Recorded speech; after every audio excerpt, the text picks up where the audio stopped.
Here is a question. Read it carefully and think about the answer.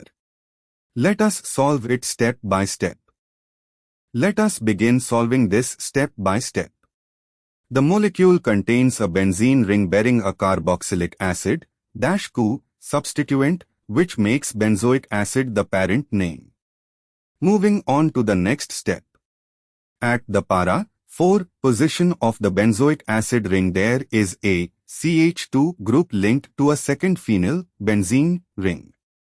The CH2C6H5 group is called a benzyl group.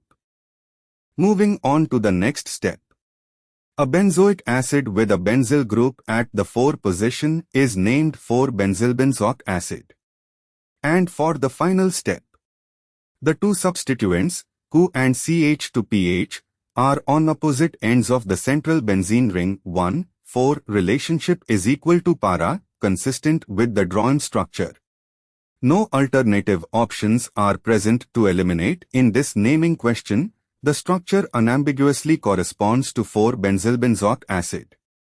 Therefore, the correct answer is 4-benzylbenzoic acid. The correct answer is shown on screen.